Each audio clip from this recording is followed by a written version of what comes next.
Sous le règne d'Assuérus, roi de l'Empire perse qui s'étendait de l'Inde à l'Éthiopie, une fête somptueuse fut organisée en l'an 483 avant notre ère. Le roi invita les nobles, les princes et les dignitaires de son immense royaume à célébrer la grandeur de son pouvoir.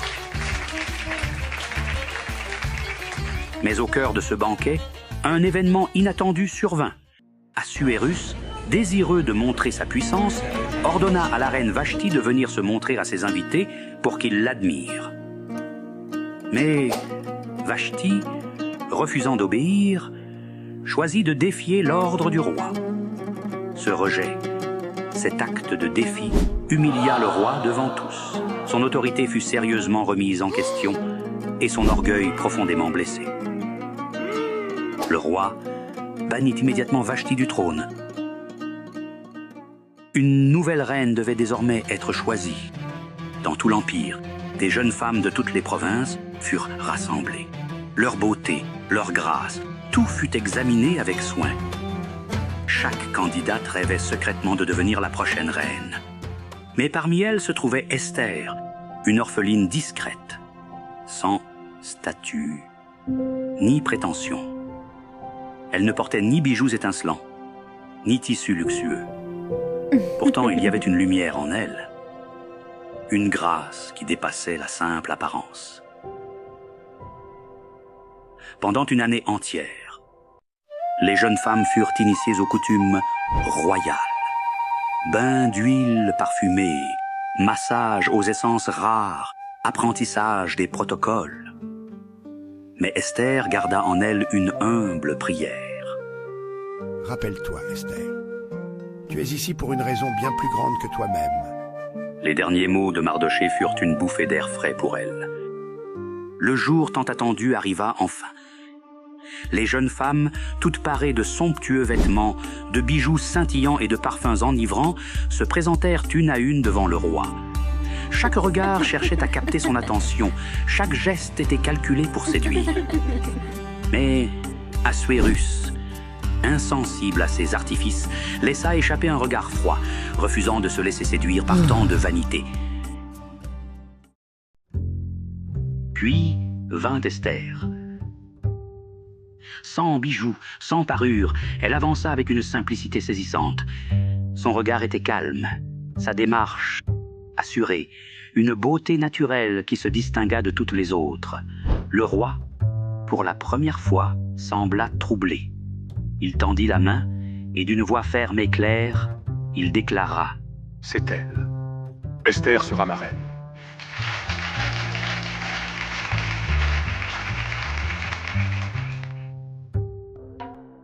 Pendant que la vie au palais suivait son cours, Mardochée, fidèle serviteur du roi Assuérus, se tenait à la porte royale. C'est là qu'il surprit une conversation inquiétante. Deux officiers du roi, Bigtan et Teresh, complotaient pour l'assassiner. Sans perdre un instant, Mardochée fit parvenir l'information à la reine Esther. Celle-ci, fidèle à son devoir, avertit le roi et veilla à ce que le mérite de la découverte revienne à Mardochée. Une enquête approfondie confirma la réalité du complot. Les coupables furent immédiatement jugés et pendus, mettant fin à leur traîtrise. Cet acte de loyauté de Mardochée ne fut pas oublié, bien que sa récompense tardât encore à venir.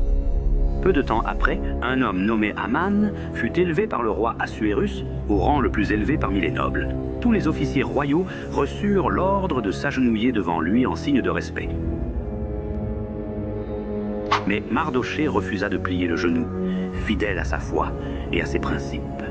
Rempli de rage, face à cet affront, Aman nourrissait une haine démesurée. Il ne se contenta pas de vouloir punir Mardochée seul. Son ambition destructrice le poussa à chercher à éliminer tout le peuple juif à travers l'Empire. Pour déterminer le jour propice à son sinistre plan, Aman tira au sort une pratique appelée « pur » en hébreu. Le sort désigna le 13e jour du mois d'Adar. Aman manipula ensuite le roi lui promettant 10 000 talents d'argent pour le trésor royal afin de faire exécuter son plan. Un décret fut proclamé dans toutes les provinces, ordonnant de faire disparaître le peuple juif et de s'emparer de leurs biens. Le sort du peuple semblait scellé. Lorsque Mardochée apprit le terrible décret, il déchira ses vêtements, se couvrit de sacs et de cendres et cria amèrement dans les rues de la ville. Partout dans l'Empire, les Juifs pleuraient, jeûnaient et se lamentaient face à leur sort annoncé. Informée de la profonde détresse de Mardochée, Esther envoya un messager pour comprendre la situation. Mardochée lui révéla toute l'ampleur de la menace et la supplia d'intercéder auprès du roi pour sauver leur peuple. Bien qu'elle sache qu'approcher le roi sans convocation était passible de mort, Esther accepta avec courage. « Si je dois périr, je périrai. » Elle demanda alors à tous les Juifs de jeûner pendant 3 jours pour elle, tandis qu'elle se préparait à accomplir cet acte périlleux. Esther se retrouvait face à un dilemme terrible. Approcher le roi sans convocation était interdit, un acte passible de mort. Au 3e jour, vêtue de ses plus beaux atours, Esther entra courageusement dans la salle du trône. Chaque pas résonnait dans le silence de la cour, tous les regards fixés sur elle.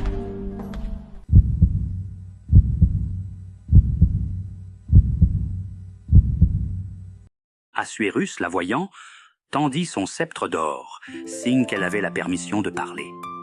Sa vie venait d'être épargnée. Que veux-tu, reine Esther?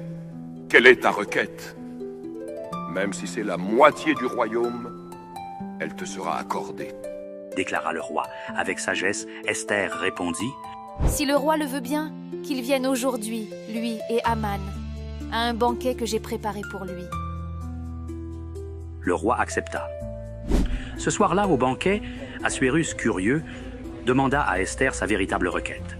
Mais la reine, avec prudence, le pria de revenir le lendemain avec Aman pour un second banquet, promettant alors de révéler sa demande. Cette nuit-là, le roi, troublé, ne trouva pas le sommeil. Il fit lire le livre des chroniques où était consignée la loyauté de Mardochée, qui avait sauvé sa vie en dénonçant un complot. Quelle récompense a-t-on donné à Mardochée pour cela? Aucune, lui répondit-on. Le lendemain, Aman, venu chercher l'autorisation de pendre Mardochée, fut surpris par une demande inattendue du roi. Assuérus ordonna à Aman de parader Mardochée dans la ville, vêtu des habits royaux, monté sur le cheval du roi pour honorer son acte de loyauté.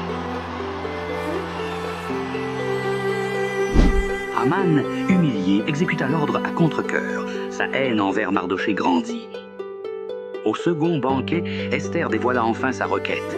« Épargne ma vie et celle de mon peuple, car nous avons été vendus pour être exterminés. » Le roi, stupéfait, demanda: « Qui ose faire une telle chose? » « L'ennemi et l'adversaire, c'est ce méchant Haman !» répondit Esther. Assuérus, enragé, quitta la pièce. Aman, terrifié, implora Esther de lui épargner la vie. Lorsqu'Assuérus revint, il trouva Aman suppliant, tombé sur le lit où Esther était assise. Furieux, il ordonna son exécution. Haman fut pendu sur la potence qu'il avait préparée pour Mardochée. Le roi donna ensuite à Esther et Mardochée le pouvoir d'écrire un nouveau décret, permettant aux Juifs de se défendre le jour prévu pour leur destruction. Le 13e jour du mois d'Adar, les Juifs triomphèrent de leurs ennemis. Ce jour devint une fête appelée Pourim, célébrant leur délivrance. L'histoire d'Esther est celle d'un courage exceptionnel et d'une foi inébranlable. En risquant sa vie, elle joua un rôle central dans la préservation de son peuple, prouvant que, même dans les moments de plus grand péril, la foi et la détermination peuvent renverser le cours de l'histoire. Aujourd'hui encore, la fête de Pourim rappelle cette victoire et le pouvoir de rester fidèle à ses convictions, même face à l'adversité. Si cette vidéo vous a touché, likez, abonnez-vous et partagez. Votre soutien fait vivre notre chaîne. Merci d'être là.